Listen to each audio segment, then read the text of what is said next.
శ్రీ కాలభైరవాయ నమో నమః. ఆగమము అనబడు ప్రాకృత నియమములే అనగా ప్రకృతి నియమములే వేదములు అనబడు సూత్రములు. ఆగమములు అనేవి అన్ని రకముల కదలికలు తమలో కదిలినవి అనగా ఈ ప్రకృతి ఈ ప్రకృతి ఏర్పడినప్పుడు ఈ ప్రకృతి అనగా సృష్టి ఏర్పడినప్పుడు ప్రకృతి అనేది చైతన్యవంతమైనది అనగా కదలికలు కలిగినవి. ఆ కదలికలన్నిటినీ తమలో ఇమిడ్చుకున్నవే వేదములు లేదా ఆగమములు అనబడే సూత్రములు. దానిలో ఇమిడి ఉన్న కాలం అను కదలికకు సంబంధించిన సూత్రములనే కాలభైరవుడిని అయిన నేను ఈ సమయంలో వెలికి తీయుటకు ప్రయత్నిస్తూ ఉన్నాను. ఈ ప్రకృతిలో కదలికలే కాలము అని పిలువబడుతుంది. అందులో కాలానికి సంబంధించిన సూత్రాల్ని కాలభైరవుడిని అయిన నేను ఈ సమయంలో వెలికి తీయుటకు ప్రయత్నిస్తూ ఉన్నాను. కాలం యొక్క కదలికయే అణువుల యొక్క కదలిక అగును.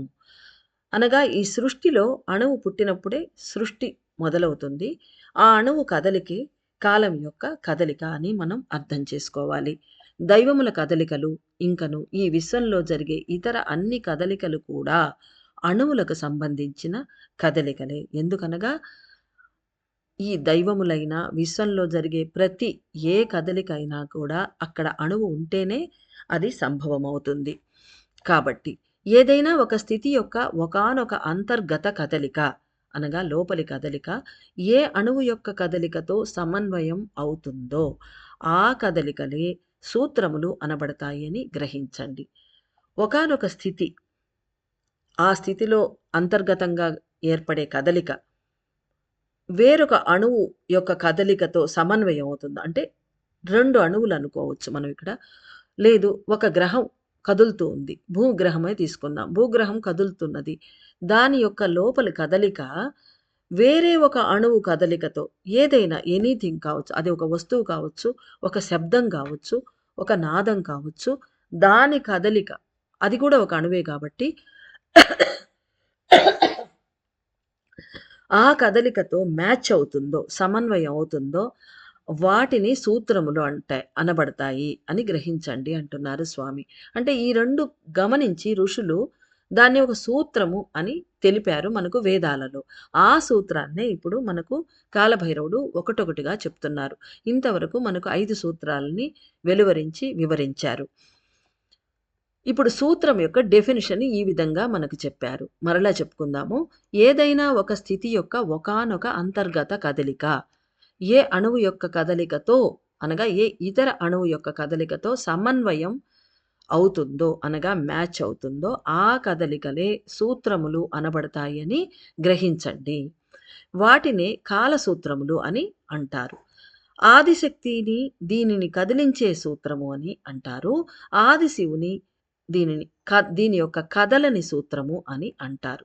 అనగా ఒకళ్ళేమో స్టాటిక్ ఎనర్జీ, ఒకళ్ళేమో డైనమిక్ ఎనర్జీ. కాబట్టి ఆదిశక్తిని కదిలించే సూత్రమని, ఆదిశివుని కదలని సూత్రము అని అంటున్నారు. నిజానికి ఇవన్నీ అణువుల యొక్క సూత్రములే.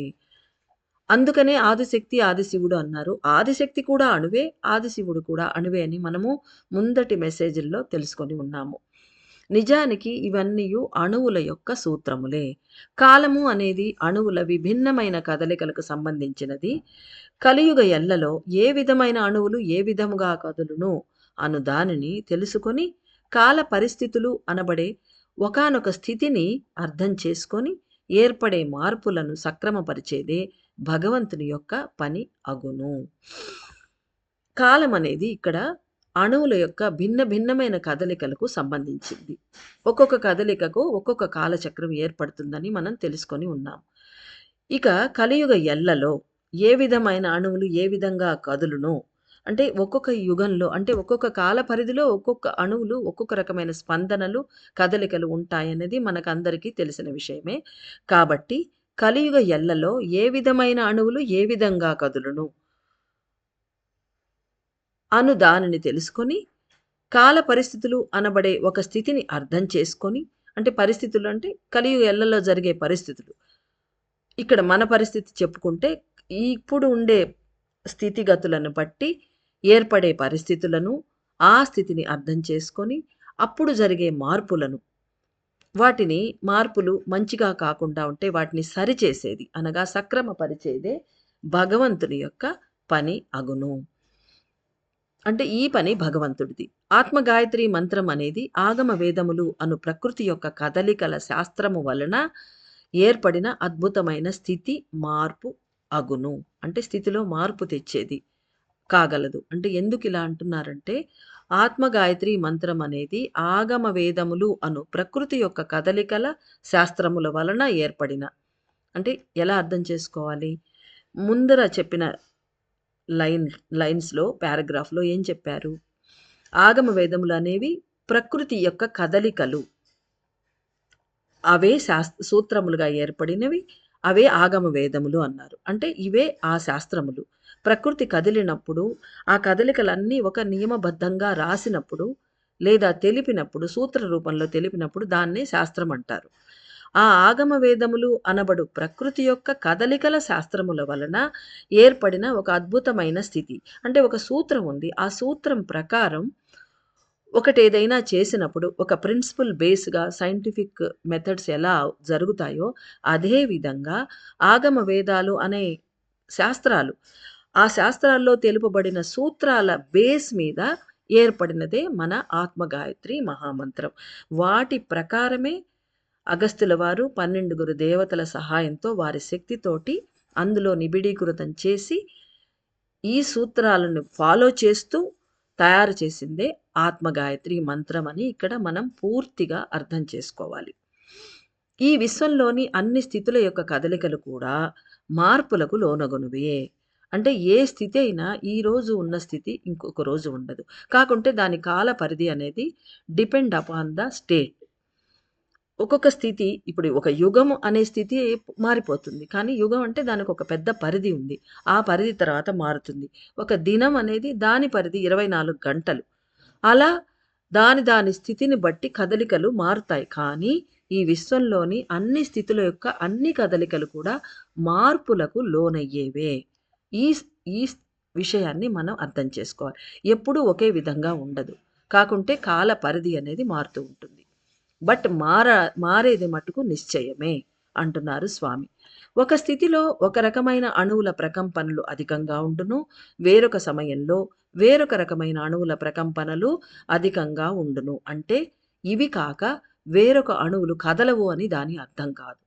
సపోజ్ ఒక సమయంలో సానుకూల అణువుల స్థితి ఎక్కువ వేగవంతంగా జరుగుతూ ఉన్నప్పుడు ఎలక్ట్రాన్స్ అనేవి కదలవు, నిర్మల అణువులు అనేవి కదలవు, అవి పనిచేయను అని అర్థం కాదు అని ఇక్కడ మనం ఉదాహరణగా చెప్పుకోవచ్చు. ఒకదాని వీర్యం అధికంగా ఉన్నచో వేరొక దాని వీర్యం తగ్గి ఉండును అని ఇక్కడ మనం అర్థం చేసుకోవాలి. ఆత్మగాయత్రి మంత్రం అనేది ఈ సమయంలో ఈ భూమిపై ఏర్పరుస్తున్న ప్రకంపనల తరంగములే, అనగా వైబ్రేషనల్ ఫ్రీక్వెన్సీసే అని ఈ విశ్వం యొక్క కదలికలలో ఈ సమయం ఏర్పరిచి ఉన్న ప్రకంపన తరంగములే అగును. అనగా ఆత్మగాయత్రి మంత్రం అనేది ఈ సమయంలో భూమిపై ఏర్పరుస్తున్న ప్రకంపన తరంగములే. అంటే ఈ మంత్రం వల్ల భూమిపై ఎలాంటి వైబ్రేషనల్ వేవ్స్ సృష్టిస్తున్నాయో అదే ఈ విశ్వం యొక్క కదలికలలో ఈ సమయంలో ఏర్పరిచి ఉన్న వైబ్రేషనల్ వేవ్స్ కాగలవు అంటున్నారు. అంటే భూమి అనేది ఈ విశ్వంలో ఒకానొక చిన్న ప్లానెట్ మాత్రమే. కానీ ఆత్మగాయత్రి మంత్రం వలన మనమందరం జపిస్తున్నందువల్ల, ఉచ్చరిస్తున్నందువలన ఈ భూమిపై ఏర్పడుతున్న వైబ్రేషనల్ వేవ్స్ ఏవైతే ఉన్నాయో అవే ఈ విశ్వంలో కూడా ఈ సమయంలో జరుగుతూ ఉన్నాయట.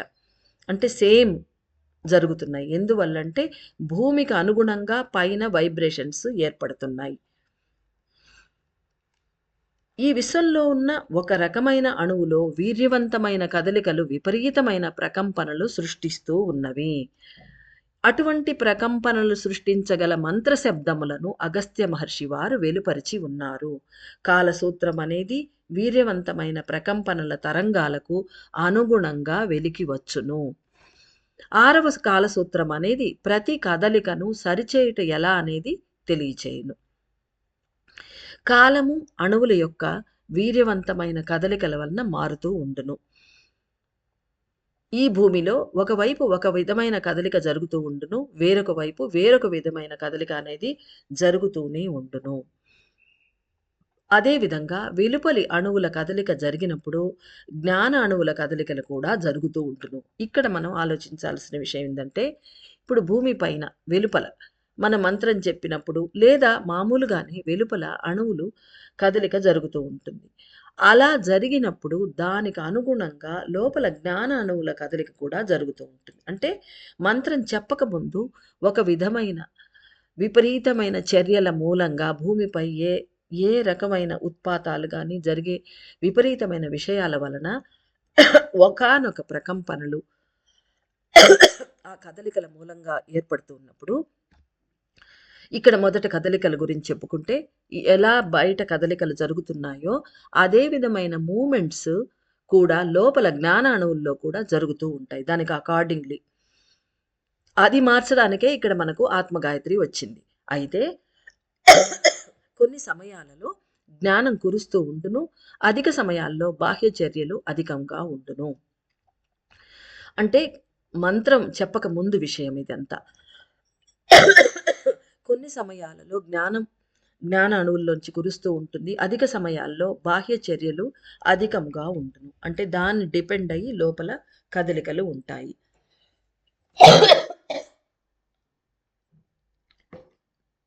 కాలం యొక్క 6వ సూత్రం అనేది అన్ని కదలికల్లోకి ఎలా ప్రవేశించుట, దాని తత్వము మరియు దాన్ని సరిచేయుట ఎలా అనే దానిని గురించి తెలియజేయును. ఆత్మగాయత్రి మంత్రం ఉచ్చరించే సమయంలో మనసు అనే సాధనమును వెలుపల జరిగే విషయముల పైకి పంపి వానిని తెలుసుకొనుట అనేది మొదటి సూత్రము.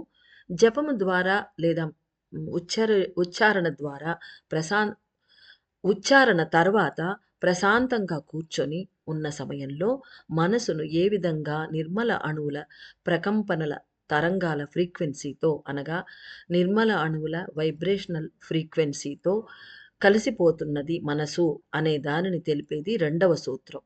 అనగా ఉచ్చారణ తర్వాత కూర్చుని ఉన్నప్పుడు మనము ఎప్పుడైతే నిర్మల అణువుల ఫ్రీక్వెన్సీతో మన మనసు కలుస్తున్నది అని తెలిపేదే రెండవ సూత్రం.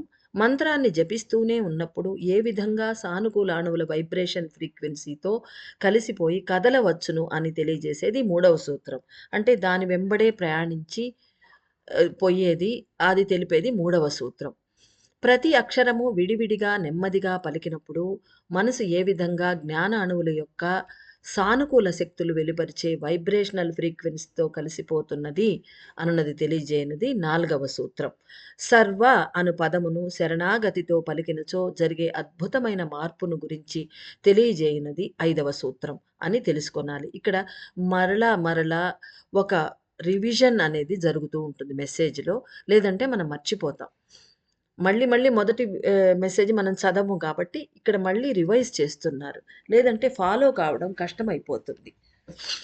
6వ సూత్రం అనేది అనగా ఈ మెసేజ్‌లో చెప్పేది ఆత్మగాయత్రి మంత్రం యొక్క లోతైన అర్థాన్ని గ్రహించి ఈ భూమిపై నివసించే అన్ని ఆత్మల విడుదల కోసం సంకల్పం చేసుకొని కరిగి ఉచ్చరించినప్పుడు ఏర్పడే ఒకానొక ఉన్నత స్థితిని గురించి తెలియజేస్తుంది. జ్ఞాన అణువుల లోపలి కేంద్రంలోని ప్రకంపనల తరంగాల్ని అనగా లోపలి కేంద్రంలోని వైబ్రేషనల్ వేవ్స్‌ని మనసు అనే సాధనంతో స్పృశించాలి. అంటే అక్కడికి మనసును పంపించాలి. మనసు అనే సాధనము ఎటువంటి వైబ్రేషన్స్‌తో అయినా సరే కలిసిపోయేటువంటి శక్తులను కలిగి ఉంటుంది. ఎందుకంటే మనసుకు ప్రత్యేకించి తనదైన ఒక వైబ్రేషన్ అనేది లేదు కాబట్టి. అంటే మనసుకు సెపరేట్‌గా అది శక్తివంతమైనది. కానీ దానికి అని ఒక ప్రత్యేకించి ఒక వైబ్రేషన్ ఒక ప్రకంపన అనేది లేదు దానికి. కాబట్టి దేనితో అయినా అది కలిసిపోతుంది. మనం దేనిని తలుస్తామో దాని యొక్క వైబ్రేషన్‌ని పట్టుకుంటుంది మనసు. కావున జ్ఞాన అణువుల లోపలి కేంద్రంలో ఉన్న అపూర్వమైన ఒక కదిలే శక్తి నిండిన ఎలక్ట్రాన్స్ అణువులు అన్నియు జ్ఞానమును వెలుపరిచే శక్తిని కలిగినవి. ఇక్కడ నాకు వచ్చిన సందేహాన్ని మీకు కూడా చెప్తున్నాను. అంతకుముందు ఏం చెప్పారంటే జ్ఞాన అణువుల లోపల ఎలక్ట్రాన్స్ అణువులు ఉండవు అన్నారు. ఇక్కడ ఉన్నతమైన ఎలక్ట్రాన్స్ అణువుల గురించి చెప్తున్నారైతే మామూలు ఎలక్ట్రాన్స్, ఉష్ణశక్తి నిండిన ఎలక్ట్రాన్స్‌ను గురించి ఇక్కడ చెప్పటం లేదు. కానీ ఇక్కడ ఒక కొత్త విషయాన్ని వ్యక్తపరిచున్నారు ఈ మెసేజ్‌లో కాలభైరవ స్వామి.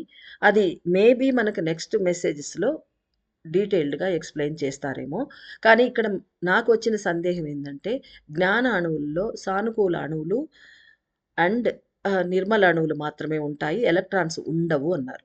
ఇక్కడేం చెప్తున్నారంటే, ఇది ఇలాగే నేర్చుకుందాము. తర్వాత దీని వివరణ తెలియంగానే మీకు తెలియజేస్తాను.